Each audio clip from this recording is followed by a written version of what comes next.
Located in southern Ohio is Loren County, a small rural community with few activity for young teenagers. But the Tri-State STEM Educational Center provides a high school program that prepares students with unique skills to enable them work in a community market and manage technologically advanced work environment. Students graduate with this skill will effectively participate and enhance a local economy as residents with vested interest in long-term success of the region. Gaza Media was granted an opportunity to tour the facility, including the laboratory and some technology rooms. Before the tour, one of the teachers gave an overview of the STEM and the concept. My name is Zachary Smith. I am a teacher here at Tri-State STEM. I'm a dual certified teacher in science and social studies, so I do a wide range of classes, history of technology, chemistry, psychology, environmental science, geography, those kind of things. Could you explain to me what STEM stands for? I see STEM plus M. All right, so STEM is an acronym that's science, technology, engineering, and math. We've added a plus M for medicine, because that's one of the primary job opportunities in our area. It's a focus of those things. But many people might think it's just a content focus, but actually it's also a change in philosophy. STEM is not just having those subjects, but it's a methodology of teaching that is rooted in hands-on learning, real-world application, and community involvement. So we don't want to be purely theoretical. We want everything that they do to actually produce something in the real world. So what would that mean for class and assessments? We want projects to be evaluated by real-world practitioners. We would want them to start thinking about questions that are relevant to businesses, communities, governments. Because technology is something that it's a human-centered thing, right? It's something that people use. So that's why we think the community aspect and all that involvement is an important part of STEM, not just the content of being more math and science focused. So now my next question will be, what age range do you think student can actually start this kind of program or this kind of training? Well, our school is grades 9 through 12, but STEM education exists at all levels. Just even at preschool level, I think it's not inappropriate to do STEM stuff. Kids are always wanting to know how the world works, asking questions, trying to do something with their hands. So I think it's a very relevant philosophy for children of all ages. Can students actually get out of here maybe already trained towards the job market to an extent? Yeah, a very big, we have a strong emphasis on readiness for the workforce. We participate in all these new programs from the state for like Ohio workforce readiness, getting SEALs in things like leadership or entrepreneurship, where they want to take their technical skills and apply them in the real world. We're very competitive in the programs that they are applying to. I think that the hands-on part of real equipment in real settings for real problems is what every school should be doing, especially here in the Tri-State area. We are not the most economically blessed. Yeah. We can't afford knowledge just for fun. We have to take that challenge seriously. The education is how we are going to solve the problems of our home, and I think that if the education doesn't start with them doing hands-on things, and we do a lot of our calculations and we try to do an experiment, but building something that actually is going to work. Yeah. We have our students that do the lighting and the special effects for our prom and homecoming dance, and so we get those lighting units up there with all the programmable LEDs. Yeah. We've had our students start to learn GIS application. GIS is Geographic Information Systems, to identify areas that we want to propose to local local officials for a nature conservation area, taking a very strong environmental science approach to that with lots of that data. You may recall that there have been a lot of discussion about children going back to school in Libya. That parents can no longer afford to see their children stay home. 6 years of no schooling is enough and can never be regained. The importance of children going to school in Libya as a whole is critically important for me, and I think that each one of us who had some education up to secondary school should understand that we cannot have our future in the hands of ignorance. Ignorance is the greatest enemy in the world. Whether you know it or not, it will torture you the same way like somebody that doesn't know. So I'm thinking that we have to stand and make sure that our children go back to school in the BLM. If we do not see that, it means that we are really blind. But I believe even a person that doesn't have eyes to see and they have vision is better than those of us who have eyes to see and still refuse to see that our children need to go to school. However, what type of education do a community like the BLM really need for youth? And the children themselves must stand up to face the challenge of today's society. The BLM is in poor shape, poor infrastructure, where technological knowledge will be needed to rebuild. And can STEM education be an alternative, where youth are trained in school based on the need of local community like construction, mechanical, and electrical, and agricultural engineering? Let's find out what Tri-State STEM education is doing so that the program can benefit their local community. To note, the additional M has been added to STEM, which stands for medicine, because this community, the Loren County, saw that the need for future medical personnel like doctors, pharmacists, and nurses are needed. Our first stop was the biology lab, where students learn about earth science and marine life. Those are my favorite kind of darters.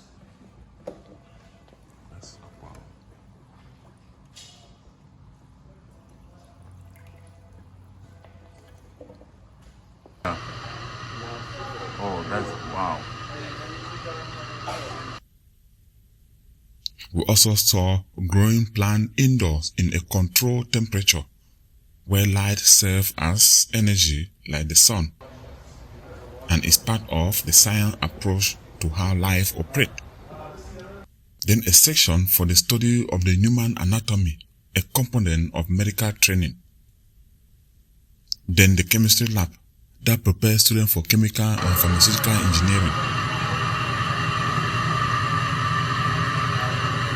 Then the animal rearing, where guinea pig are crossbreed and students apply the knowledge of genetic engineering.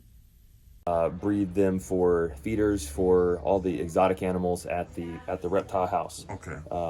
So they get to live a much happier life here than at other breeding facilities. They have a play area that they all get their daily exercise, and the students get to learn about taking care of them, the genetics of breeding them, the nutrition aspect, and yeah, it's all very hands-on. Upcycling this for Another room that serves as a carpentry training area, where students are able to use recycling material to reconstruct useful items. So right here, I see a lot of... I was then taken to an area that looked like a metal workshop or a manufacturing industry with steel rod on the floor. This is for our greenhouse. I was able to get a grant for us to build this, and as you can see, this is all bits and pieces that we were putting together. It would be a lot easier to just buy a kit and follow the instructions, but then our students wouldn't be involved in the design process and the actual building, and that helps them to understand that things don't just pop into existence. There's a process and there's a design and there's thought and science and math that goes into how to build things. And so that's why I wanted to do it the hard way here, is have them actually have to build it from scratch rather than just following a kit. because they need to think about the design elements and the production Yeah, processes. the different angle, you may be probably using algebra to calculate different angles. Everything. You have geometry and all the math that we need to get this, as well as materials science. We estimated the thermodynamic behavior of the greenhouse and all these things to get the inform the design, rather than just saying, oh, it looks nice, and they think, oh, I'm going to design it based on looks only, but understanding the scientific principles that would go into designing it is kind of my goal. That's wonderful. Thank you so much. Here come the greenhouse that is designed and constructed by students to grow crops in the winter. There were all kinds of stuff that uses the application of science, technology, engineering, and mathematics. Of course, that is STEM. This is actually an old pump organ. It's over 120 years old. We're trying to work on restoring it, and like understanding how all this stuff works, not just from a historical technological point of view, but also, you know, the art side and the I guess, furniture restoration techniques. Here's the rest of our set for Beauty and the Beast that we did. This is Finally, I was taken to another room called the virtual room, where he described what is how the inside 3D printer So machine this works. room is where we have a lot of our makerspace technology. Makerspace, or the maker movement, is kind of a democratization. We want to take all the manufacturing processes and, you know, technologies that make creation a lot easier and allow students to make things for physical products for their entrepreneurship companies, or props for the theater, or testing different structural designs. So behind you we have one of our 3D printers. Here's another 3D printer. This is our CNC machine. It can carve stuff. And here's our brand new addition. We're still setting it up. This is a laser cutter. This is our biggest, most powerful, most expensive one so far. So what is this used for again? This one here. this one, so you put wood or something on here, and it will take the computer designed image, and it can very precisely cut or grind or sand the wood or whatever surface that it's on there to cut it. This is basically the reverse of a 3D printer. A 3D printer works by adding material into a shape. This works by carving away material to create a shape. So you said it was a 3D, one of the sample of a 3D Yes, printer. yeah.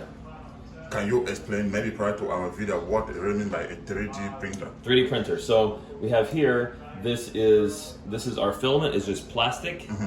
This would be like the ink of a printer. And so here, the extruder gets very hot. It melts the plastic and puts it into a very precise design bit by bit. You can see the mask that the previous user was making here, and it will melt the plastic on there. It hardens very quickly and makes a pretty strong and Okay. precise So you have to image. design it on the computer somewhere to set it when? Yes, and it's you would do the same kind of design whether you want to create on 3D printer or with a CNC machine or a laser cutter. But you just have to have what you want either put in or what you want taken out. And there's no limit to the application that we have here. I think this is the technology that is making, not will, but is making manufacturing accessible on the small scale. Manufacturing on a large scale, requires big cities, big investment, but especially for small town areas like this, makerspace technologies are, I think, really exciting for the social and economic implications we have for areas that gets people trained in these kinds of things. This is the big push over at Marshall at the RCBI. They have the lab, and they want people to have access to these kind of technologies, the way it supports business and just individual creativity. Okay, yeah, thank you so much. I say bye-bye to all of you, All right. and thank you for your time for the tour here at Tri-State STEM Educational Center. I hope this will really help inspire some other youth.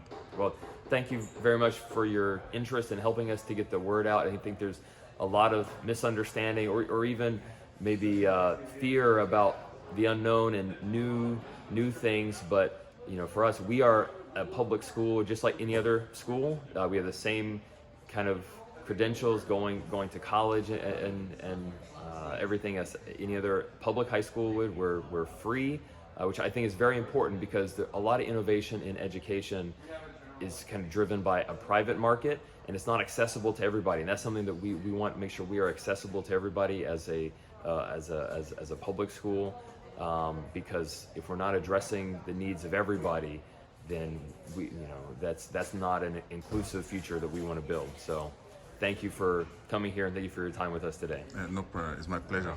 Yeah. As a matter of fact, STEM education is the future of education for today. As explained, students spend less time with pen and paper. Rather, more time is spent on hand-on training. And of course, this kind of schooling is intense and challenging. You must learn the calculation, the geometry, and the calculus. But if other kids are doing it, it means yours can also. And this is STEM education. Dear viewer of Gaza Media, as you have seen, that was it for today about science, technology, engineering, mathematics plus medicine. They have just added the second M, medicine, because they think that is what they also need in this area. So as you saw it, the educational year is geared towards what the community really needs. This is Ernest Kumba reporting for Gaza Media, and this is Community News, Lorain County, Ohio.